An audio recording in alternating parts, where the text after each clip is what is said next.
हम एक फलकबोस इमारत देखते हैं और ये सोचते हैं कि इस इमारत में पानी की किल्लत नहीं होगी। हमें एक झुग्गी दिखाई देती है और हम हर दरवाजे पर प्लास्टिक के कंटेनर को देखते हैं और ये समझते हैं कि आवाम के लिए लगाए गए नल से इनमें पानी जमा किया जाता होगा। फातिमा ने कहा कि ये अदम तवाज़ुन है जो हमारे ख्यालात का हिस्सा है।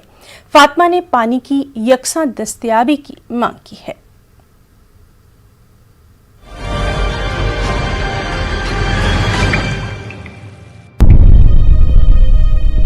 मेरा नाम फातिमा है। मैं पश्चिम बंगाल की रहने वाली हूँ। 2000 सन में मैं दिल्ली आई थी। यहाँ पे बड़ी समस्याएं थे। उस टाइम 4 टैंकर आते थे, पानी का बड़ी मरम्मत होता था और ना तो कोई शौचालय था ना कुछ था। लोगों को इतना गंदा पानी लोगों को पीना पड़ता था।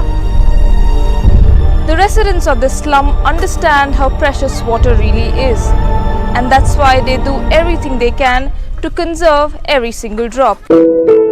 चल के जाके तभी तो प्रॉब्लम सोल्व होता है। दिल्ली जल बोर्ड हमें नहीं जानता था। अगर वो जानता भी है तो एनजीओ फोर्स के द्वारा और वाटर एड के द्वारा ही जानता है। काम करने के लिए मुझे एक समिति बनानी होती है और जिस समिति का ये अध्यय है कि वह उस बस्ती को वाटर सिक्योर बनाए, कि पानी की कोई भी उसकी जो समस्या है उस समस्या को हमारे साथ रहते भी खत्म करें और जब हम ना रहें तो भी उस पर काम करती रहे बराबर।